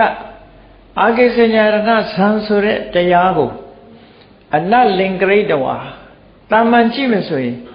တစားမစင်မဲလို့ဒီလိုအဓိပ္ပာယ်မျိုးယူရမလို့ဖြစ်တယ်သို့တော်လည်းပဲအနလင်္ကရိတဝါဆိုတဲ့စကားကိုအထက်ကရာဆရာဖွင့်တဲ့အခါကျတော့ဘယ်လိုဖွင့်တော့ဆိုအနုအလံကရိတဝါအချိန်ချင်းအထက်ထစိတ်ထဲကနေဟာဒါအလကားပဲအလကားပဲဒီအဆင့်ဟာအလကားပဲအလံဆိုတဲ့စကားလုံးကသူကညင်းပယ်တဲ့စကားလုံးအင်္ဂလိပ်လို့ဆိုရင် no ပေါ့နော်ဒီအဆင့်ဟာအလကားအဆင့်ပဲအချိန်ချင်းအထက်ထစိတ်ထဲကနေညင်းပယ်ပြီးတော့ အဲ့ဒီတရားကိုလက်လွတ်ပလိုက်တယ်ဒီတဲ့အဆင့်မျက်နှာရှာအောင်မယ်ပေါ့ဆိုပြီးတော့အလရကလမယေတိကြီးရဲ့ဖိတ်ခေါ်မှုလက်မခံပဲနဲ့နောက်ဥဒကရမဗုဒ္ဓအတိုင်းဝိုင်းသူ့ရဲ့ခိုင်းအုပ်စုဘက်ကိုဆက်လက်ထွက်ပြီးတော့သွားဥဒကရမဗုဒ္ဓယတိကြီးနဲ့တွေ့တဲ့အခါမှာလဲသူ့ရဲ့နီးစနစ်တွေကိုသင်ယူလိုက်တာမကြခင်ပဲတတ်သွားတယ်တတ်သွားပြီးတော့ခုနလိုပဲစဉ်းစားပြီးဒီနီးစနစ်အတိုင်းကျင့်ကြံကြုတ်ကိုအားထုတ်လိုက်တဲ့အခါမှာနေဝတ္တညာနာတညာယရဏဇံလို့ဆိုတယ်တမဖတ်၈ပါးလမ်းဆုံးထိတ်ဆုံးထိအောင်ရောက်သွားတယ်အဲ့ဒီထိတ်ဆုံးထိအောင်ရောက်တယ်ဆိုတာရာမဆိုတဲ့ဆရာကြီးတူပဲရောက်ဖို့တယ်ဥဒကတောင်မှမရောက်ဘူးသေးဘူးတဲ့အဲ့ဒီမှာသူ့ကိုသင်ပေးတဲ့ဥဒကဆရာကြီးကတောင်အဲ့ဒီကိုမရောက်သေးဘူးသူ့ရဲ့ဆရာရာမဆိုတဲ့ဆရာကြီးကသာနေဝတ္တညာနာတညာရဏဇံအထိလက်တွေ့ပေါက်ရောက်တာဖះလောင်းကမကြခင်မဲ့အားထုတ်လိုက်တဲ့အခါနေဝတ္တညာနာတညာရဏဇံဆိုတဲ့အဆင့်အမြင့်ဆုံးကိုရောက်သွားတဲ့အခါဥဒကရမဗုဒ္ဓထံချင်းကပ်ပြီးတော့ပြောတဲ့အခါကျတော့အံ့ဩသွားတယ်သူ့ဆရာကြီးရောက်တဲ့အဆင့်ကိုရောက်နေတာဆိုတော့သူလည်းဂျယ်လတ်စီမဖြစ်ဘူးတော်လိုက်တာဆိုပြီးတော့ဒီကိုင်းကြီးမှာဖះအလောင်းကိုဆရာတင်တယ်သူကနော်ဆရာအနေနေပါဒီကိုင်းကြီးကိုအုပ်ချုပ်ပါသူတို့တောင်ဒီအဆင့်မရောက်သေးဘူးဆိုပြီးတော့ဖះအလောင်းလေးကိုတောင်းဆိုတယ်အဲ့ဒီတောင်းဆိုတဲ့အခါမှာလဲသူကစဉ်းစားတယ်နေဝတ္တညာနာတညာရဏဇံဆိုတာအရူပဘုံမှာပဲလမ်းဆုံးတယ်တန်တရားကမလွတ်သေးဘူးဒီတဲ့အဆင့်မြင့်တဲ့တရားရှားရအောင်မယ်ဆိုပြီးတော့စိတ်แท้ကလက်မခံအနတ်လင်ဂရိတ်တော်အကျဉ်းချင်းစိတ်แท้ကညှင်းပယ်ပြီးတော့ဥဒကရမဗုဒ္ဓတို့ရဲ့ထံကနေပြီးတော့ထွက်ခွာသွားတယ်ဒီတော့တရားရှာနေတာချက်ချင်းတွေ့တာမဟုတ်ဘူးမကရတိုင်းရာဇဂိုပတ်ဝန်းကျင်မှာဆရာကောင်းနာမည်ကြီးတဲ့ဆရာတွေစီချင်းခတ်ပြီးတော့တရားရှာပထမဆုံးအလာရကာရမနဲ့တွေ့ဆုံပြီးတော့ပထမသင်ယူတယ် technique ကိုသင်ယူတယ်သင်ယူပြီးတော့လက်တွေ့ကျင့်သုံးတယ်ပေါက်ရောက်အောင်မြင်တယ်အဲ့ဒါနဲ့မကျေနပ်တော့ဥဒကတို့ခိုင်းကိုပြောင်းသွားတယ်ပြောင်းသွားပြီးတော့ဥဒကဆရာကြီးစီကသင်တယ်လက်တွေ့ကျင့်သုံးတယ်အောင်မြင်ပေါက်ရောက်မှုရသွားတယ်ဒါကိုလည်းစိတ်ထဲမှာမကျေနပ်ဘူးဒီတဲ့ထူးခြားတဲ့တရားရှိရအောင်မယ်ဒါတော့တော့မဟုတ်သေးဘူးလို့ဆိုပြီးတော့ထွက်ခွာသွားတယ်အဲ့ဒီကနေထွက်ခွာသွားတော့ဘယ်ရောက်သွားတော့လို့ဆိုတော့ဥရဝေလာတောဘက်ကိုရောက်သွားတာနော်အဲ့ဒါကိုလည်းမြတ်စွာဘုရားကပြန်ပြီးတော့ဒီတစ္ဆကပြပိုက်ကြီးနဲ့တွေ့တဲ့အခါမှာသူကိုယ်တိုင်တရားကျင့်ခဲ့တဲ့နေရာအကြောင်းကိုပြောပြထားတာရှိတယ်မဂရေတုအနုပုပ္ပေနစာရိကံစရမနောမဂရတိုင်းထဲမှာဥဒကရမဗုဒ္ဓရဲ့ကျောင်းကနေပြီးထွက်ခွာပြီးတော့လာတဲ့အခါစင်တိုင်းရှစ်ဆက်သွားလိုက်တော့ဘာတွေ့တော့ဆိုယေနဥရဝေလာတေနာနိဂမောတဒဝတရိဥရဝေလာတောသေနာဆိုတဲ့ဏိဂုံးရွာဘက်ကိုရောက်သွားတယ်အဲ့ဒီကိုရောက်သွားတယ်လို့ဆိုလို့သေနာဏိဂုံးရွာဆိုတာလောကနာစွမ်းကတ်တဲ့သူဇာတာတို့ရဲ့ရွာကိုရောက်သွားတာပြောတာနော်ဥရဝေလာတော်သေနာဏိဂုံးရွာဘက်ကိုရောက်သွားတယ်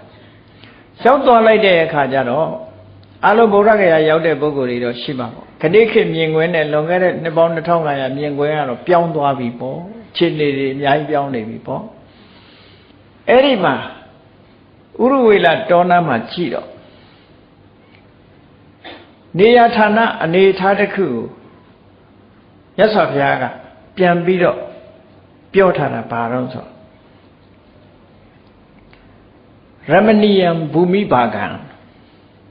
ဥရဝေလာတောကြည့်လေရတာမြေကလည်းပဲမြေပြတ်အင်တမပျော်မွေးเสียကောင်းတယ်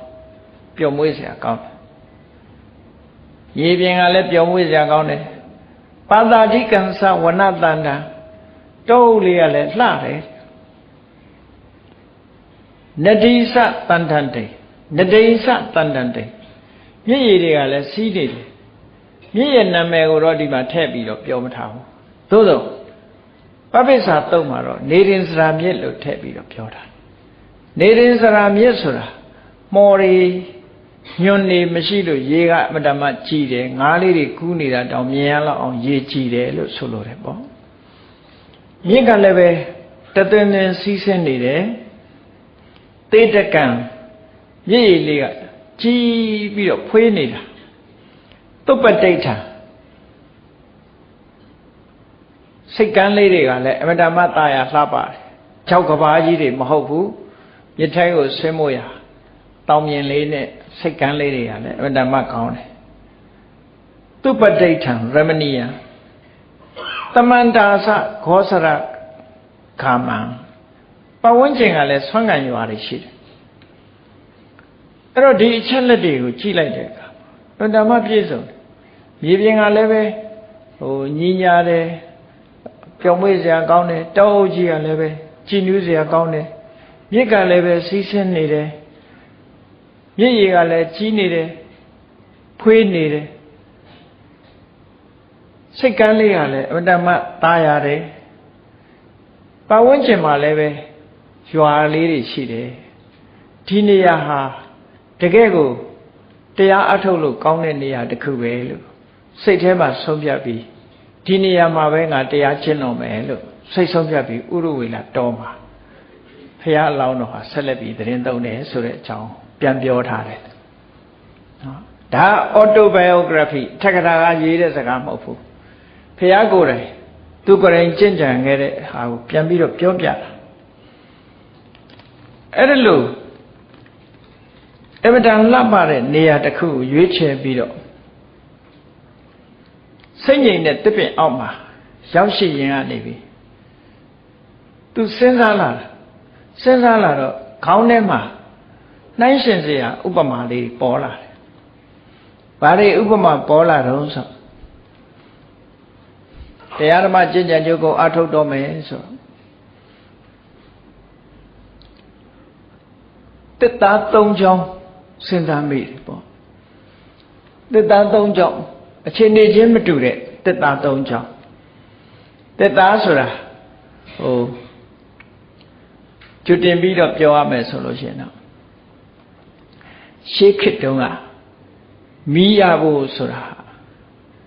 အမတန်မှမာကျောတဲ့ဒုတ်ချောင်းနှစ်ချောင်းကိုပွက်ရတယ်နော်အောက်ကခံတဲ့ဒုတ်ချောင်းကိုပုတ်ခုံလို့ခေါ်တယ်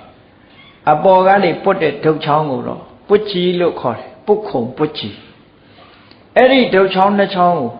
ပွတ်လိုက်တဲ့အခါမှာပူးလာပြီးတော့မီးဖြစ်လာတာ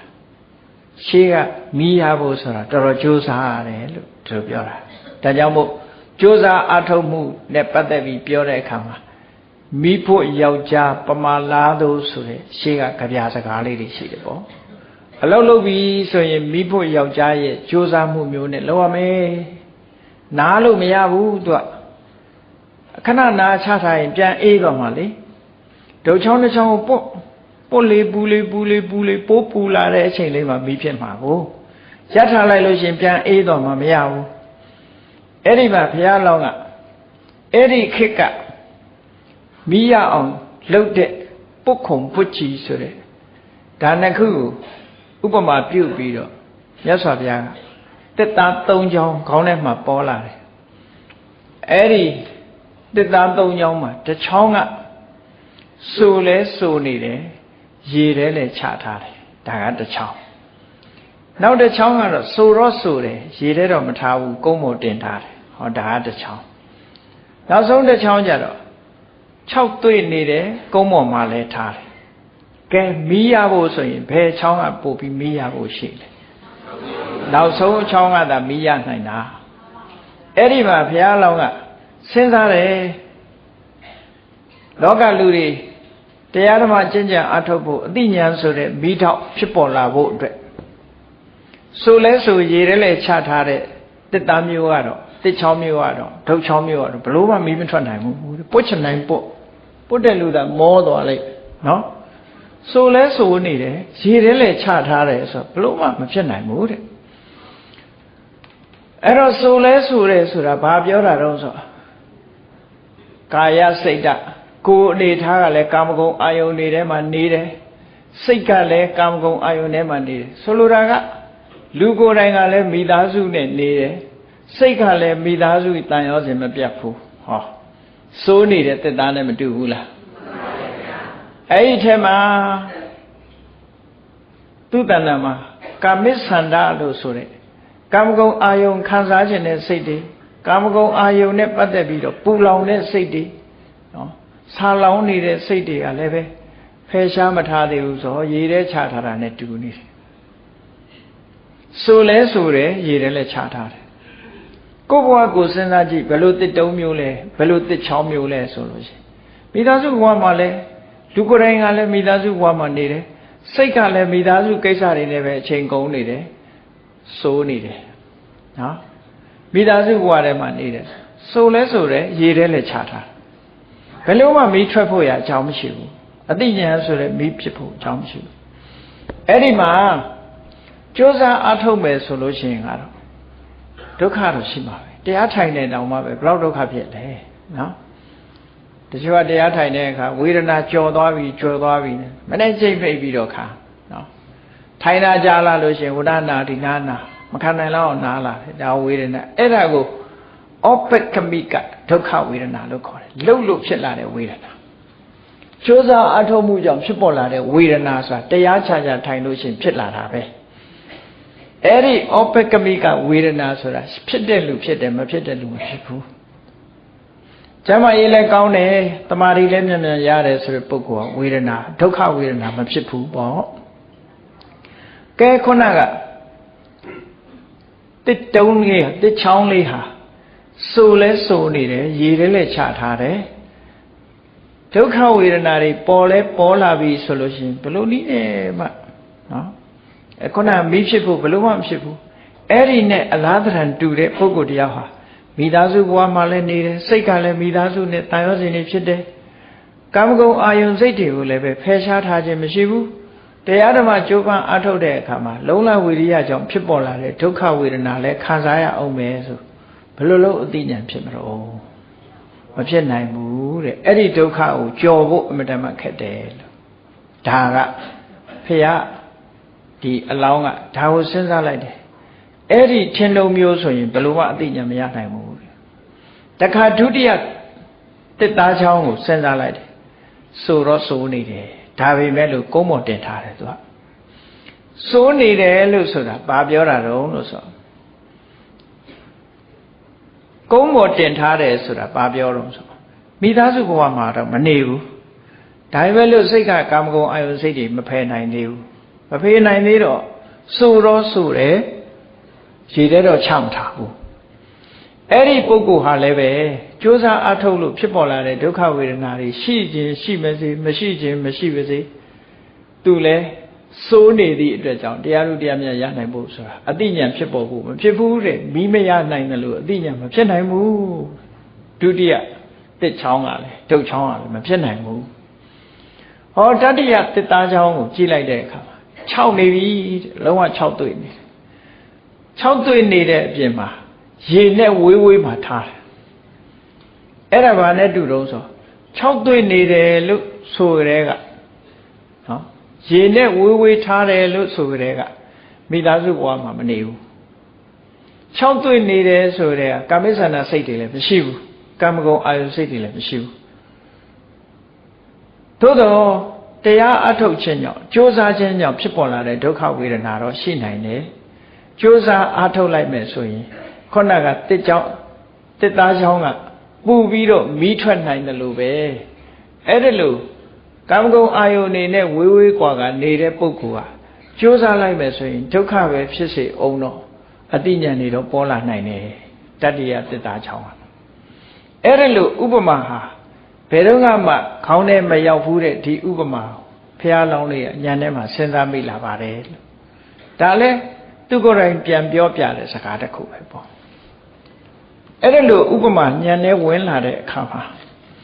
ဒုက္ခရစရိယအကျင့်ကိုစပြီးတော့ကျင့်တော့တာနော်ကိုယ်ပိုင်ကျင့်စဉ်တစ်ခုအနေနဲ့အဲ့ဒီခေတ်က ပြင်းပြင်းထန်ထန်ကျင့်တဲ့အကျင့်ကိုဦးစားပေးတဲ့အနေထားရှိသည့်အတွက်ကျင့်တယ်ဘာအကျင့်ကိုစပြီးတော့ကျင့်တာတော့လို့ဆိုတဲ့အခါဒုက္ခရစရိယာနော်ဒုက္ခရဆိုတာတာမန်ပုဂ္ဂိုလ်တွေမလုံးနိုင်တဲ့စရိယာအကျင့်ဒုက္ခစရိယာလို့ပြောတာမဟုတ်ဘူးဒုက္ခရစရိယာနော်ဒုက္ခစရိယာဆိုတာဆင်းရဲတဲ့အကျင့်ကိုပြောတာတကယ်အမှန်ရေးရမှာကဒုက္ခရစရိယာဒုက္ခရဆိုတာလွယ်လွယ်ကူကူနဲ့မရဘူးခက်ခဲရင်ကျင့်ရတဲ့စရိယာအကျင့်အဲ့ဒီဒုက္ခရစရိယာအကျင့်ကိုကျင့်ဖို့ဘာကစလုပ်တုံးလို့ဆိုတော့သူ့စိတ်ကိုချိုးနှိမ်တယ်စိတ်ကိုချိုးနှိမ်တဲ့အလုပ်ကိုစိတ်ကိုပိတ်ဆို့ပြီးချိုးနှိမ်တဲ့အလုပ်ကိုစလုပ်တယ်ဟုတ်တယ်လေတရားထုတ်တဲ့အခါကြီးထွက်လေဝင်လေလေးမှတ်ရင်တောင်မှပဲဒီစိတ်ကဟိုရောက်သွားလိုက်ဒီရောက်သွားလိုက်ကာမဂုဏ်အာယုန်တွေကနေတားဆီးလို့မရတာမဟုတ်လားအဲ့တော့ဘုရားကသူတရားကျင့်ခဲ့ပုံကိုပြန်ပြောပြတဲ့အခါမှာဒန္တေပိဒန္တမာရာယအန်ကျိတ်နော်ပြောလေးလုံးလို့မရဘူးအန်ကျိတ်တာအန်ကိုကျိတ်ပြီးတော့မရရအောင်လုံးမယ်ဆိုတဲ့စိတ်ဓာတ်နဲ့ဒန္တေပိဒန္တမာရာယဆိုတာသွားပေါ်မှာသွားနဲ့ဖိတယ်ဆိုတာအန်ကျိတ်တယ်ပေါ့ပမာရီပြောတဲ့စကားအန်ကျိတ်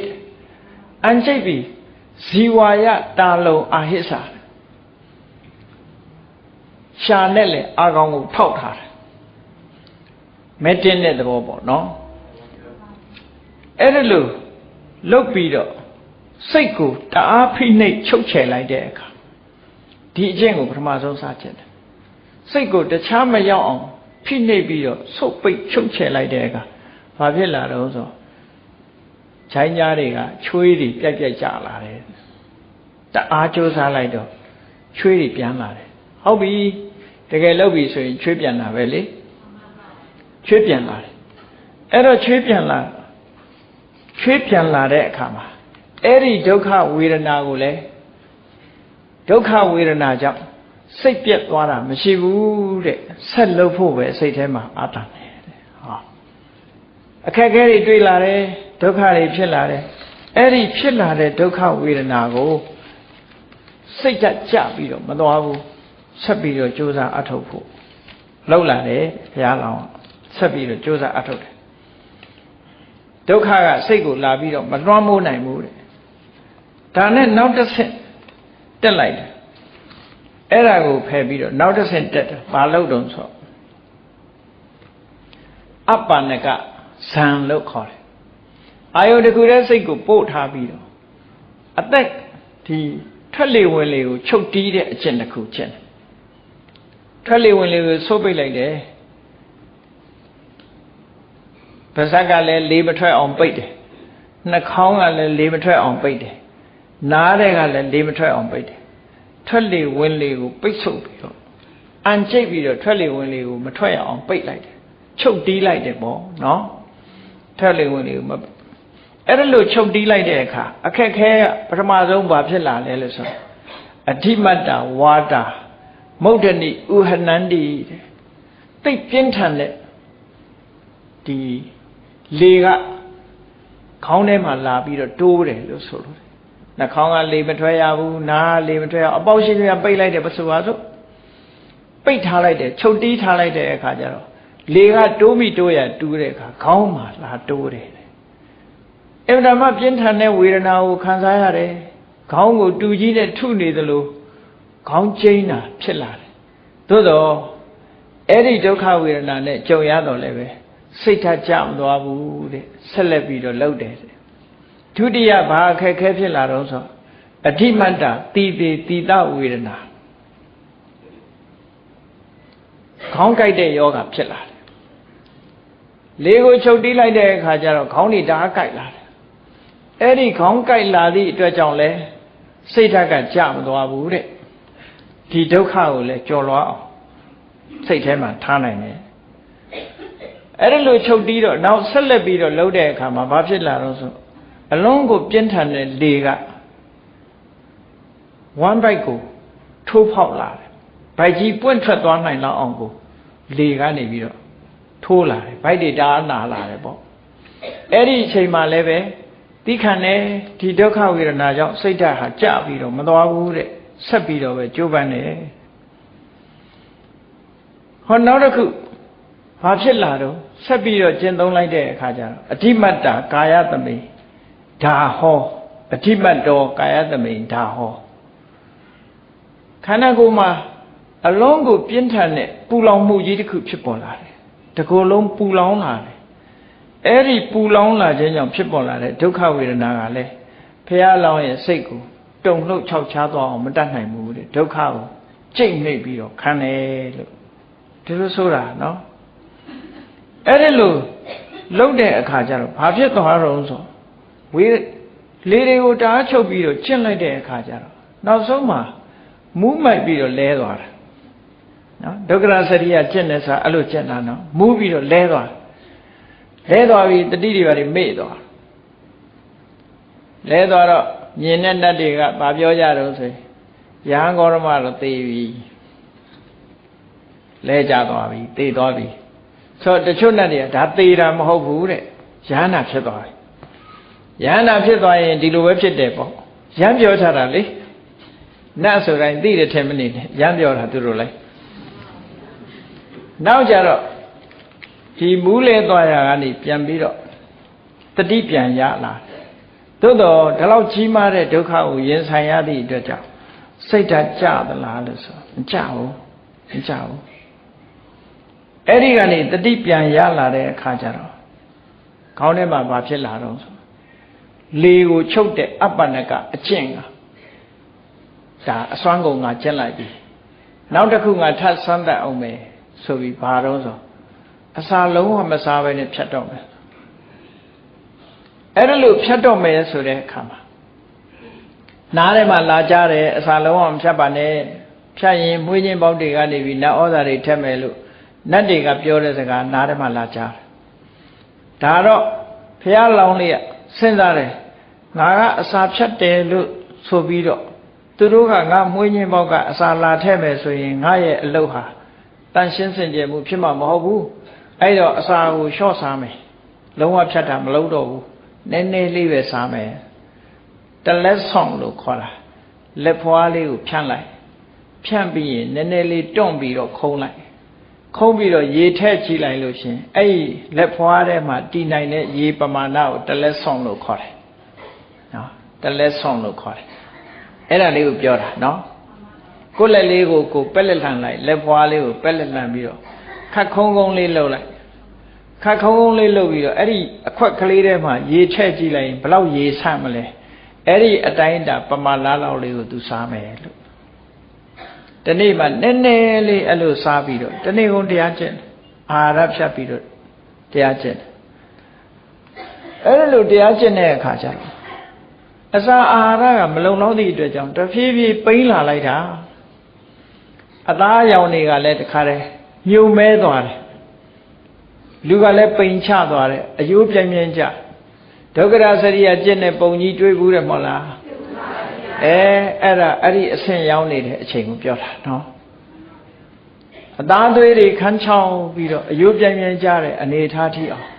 စိတ်ဓာတ်ကတော့အလွန်ပြင်းထန်နေတယ်မျက်လုံးကလည်းဟောက်ပက်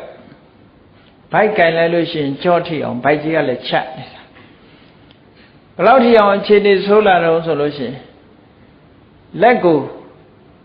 လက်မောင်းတို့ပါတော့ကိုလက်တစ်ဖက်နဲ့တတ်လိုက်မယ်ဆိုလို့ရှိရင်အမွှေးလေးတွေကျွတ်ပါသွားတယ်တဲ့အဲ့လောက်ထိအောင်အခြေအနေဆိုးသွားတယ်ဒီလိုပြောတာနော်မျက်လုံးကလည်းပဲဟိုးရေတွင်းထဲကအဗဒမ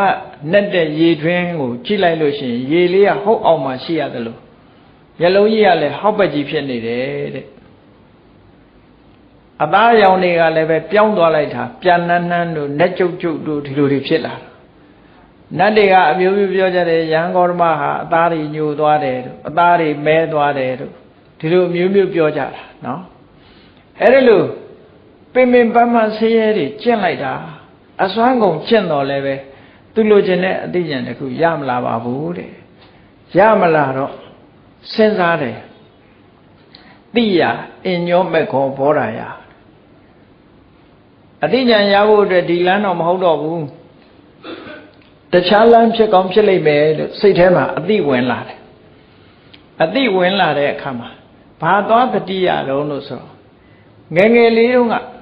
ထွက်လေဝင်လေလေးကိုအာယုစိုက်ပြီးတော့ပထမဆန်ရဘူးတဲ့တလောက်ငယ်ငယ်လေးကရနိုင်ပါမလားလို့မစင်စားနဲ့အလေးအကျင့်တန်လျာမှာအလေးအကျင့်ရှိလာတဲ့ဟာတခုဟာအလွယ်တကူဖြစ်တတ်တယ်ပေါ့ကိုယ့်ရဲ့လေးကျင့်မှုစွမ်းအားဟာအမှန်တမ်းကြီးမားခဲ့တယ်ခမည်းတော်သုတ်တော်ရဏမင်းကြီးလေတော်မင်္ဂလာလုံးနေတဲ့အချိန်မှာတပြေပင်အောက်ဘုရားလောင်းလေးတူးတဲ့တိတ်ထားတဲ့အချိန်အဆောက်တွေကလည်းလေတော်မင်္ဂလာပွဲကိုသွားငေးနေတဲ့အချိန်လေးမှာတယောက်တည်းထထိုင်ပြီးတော့ထွက်လေဝင်လေမှတ်ရင်ကနေပထမဆန်ရလာခဲ့ဘူးတယ်ပေါ့အဲ့ဒါလေးကိုသွားပြီးတော့အမှတ်ရလိုက်တော့အဲ့ဒီဟာကမှလမ်းမှန်ဖြစ်ကောင်းဖြစ်လိမ့်မယ်အခုငါကျင့်နေတာတွေဒီလောက်ပင်ပင်ပန်းပန်းကျင့်တာတောင်မရဘူးဆိုရင်ဒီလမ်းကြောင်းဟာမဟုတ်တော့ဘူးလို့စိတ်ထဲမှာပေါ်လာခဲ့တယ်ပေါ်လာခဲ့လို့တိယမေခောတိယအညောမေခောဘောရယအသိဉာဏ်ရဖို့အတွက်အညောမေခောတခြားနီလန်းဟာတိယဖြစ်ကောင်းဖြစ်လိမ့်မယ်လို့ဘုရားလောင်းဟာအသိဉာဏ်နဲ့စဉ်းစားပြီးတော့လမ်းကြောင်းပြမှုကြိုးစားလာဒီလိုပိန်ချုံပြီးတော့အသားရည်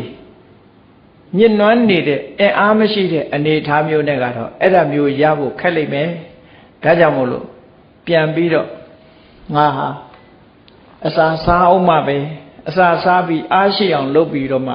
တရားဆက်ပြီးတော့ကျင့်မယ်လို့သူစိတ်ကူးနဲ့အစာပြန်စားတဲ့အချိန်မှာအနန္တကစောင့်ကြည့်ပြုစုနေတဲ့ဘုရားလောင်းတောထွက်ပြီးတဲ့နောက်မှာလိုက်လာကြတဲ့ပင်စဝက်ခေတွေကဘုရားအလောင်းရဟန်းဂေါရမအစာလဲပြန်စားရောစိတ်ပြက်သွားကြတယ်သူတို့ကဒါလက်လျှော့သွားပြီးဗာတရားတို့မှလည်းမရဘူးဒီလောက်ပင်ပင်ပန်းပန်းကျင့်တာတော့မရဘူးအခုတော့အစာတွေပြန်စားနေပြီကမ္မထာလောက်ကလည်းထွက်သွားပြီငါတို့တော့မျောလင်းချက်တွေဝေးကုန်ပြီဆိုပြီးတော့ဒီမှာမနေကြတော့ဘူးတဲ့ဣတိပတ္တနာတော်ဘက်ကိုပြောင်းသွားကြတယ်ဒါလည်းမြတ်စွာဘုရားကိုယ်တိုင်ပြန်ပြီးတော့မင်းရှိတဲ့စကားတစ်ခုပဲအဲ့လိုသစ္စကသုတ်တံမှာအော်တိုဘိုင်ယိုဂရာဖီအနေနဲ့တရားဘယ်လိုကျင့်ခဲ့တယ်ဆိုတာကိုဘုရားဟာပြန်ပြီးတော့မင်းရှိတယ်အေးဒါကြောင့်မို့တရားချက်ခင်သူတော်စင်ပြိဿပေါင်းတို့ဘုရားမြတ်စွာ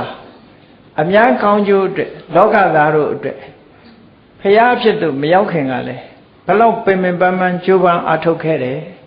ဘလောက်လုပ်ခဲ့ရတယ်ဆိုတာဟာဒီဇာလန်းနေ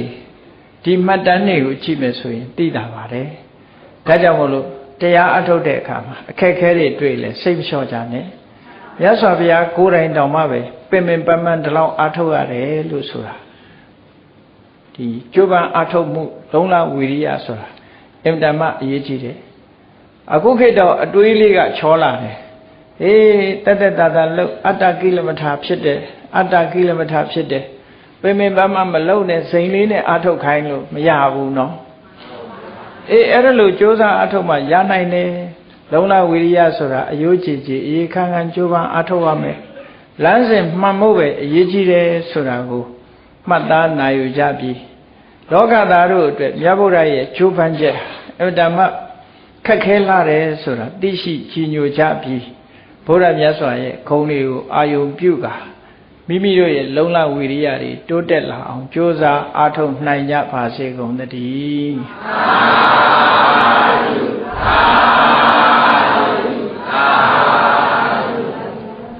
မေတ္တာပို့ရအောင်တတ္တဝါများစွာဖေးရန်กว่าချမ်းသာကြပါစေတတ္တဝါများစွာဖေးရန်กว่าချမ်းသာကြပါစေမေတ္တာရေချမ်းသွန်ငါဖြံငြိမ်းချမ်းကြပါစေမေတ္တာရေချမ်းသုံးငါဖြံငြိမ်းချမ်းကြပါစေသက်ရှိချမ်းသာ စိတ်ချမ်းသာလူရဆန္ဒပြေပါစေသက်ရှိကျမ်းမာစိတ်ချမ်းသာလူရဆန္ဒပြေပါစေဘုံလန္တာဒုက္ခပင်ကစားမေတ္တာပုံနေတုသင်္ကမမနောတရတိတဝေတံဘဝယန္တုဒုက္ခနကမေတ္တာပုံနေတုသင်္ကမစုပေါင်းပုအပ်မေတ္တရာဟုရောင်မြူပါဝင်းငွေလာမင်းနှင့်ရောင်ခြင်းရှဲယုံပေါင်းဆောင်ရခြင်းကြောင့်သဗ္ဗေသံကျွမဲ့ဥဒ္တုံလုံးစုံများစွာတတ္တဝါတို့၏မနောတရတိမြင်မြတ်ဖြူစင်အေးကြည်လင်းသည့်ရေစဉ်ပြည့်တင်းစိတ်နှလုံးတည်ဟုသောရေအိုင်ကြီးအတွင်း၌ဒုက္ခပင်ကစားစင်ထာဝရအေမြကြည်သာတာယာပွင့်လန်းချမ်းသာဒုက္ခတည်ဟုသောကုမုဒ္ဒရာကြာပန်တို့သည်ဖုံးလန္တာဝန္တာရွှင်မြူဝမုံလူလျက်ကြည်နူးပွဲကြုံဖူးပွင့်ကြကုန်သည်ဖြစ်ပေဒုက္ခနကလေးအောင်လေးတဲ့ရောရှက်သင်ပြန့်ပီတိတည်ဟုသောယလန်တို့သည်ဘဝယန္တုကောင်းစွာမဲ့သွေကြိုင်လည်၍နေကြပါစေကုန်တည်း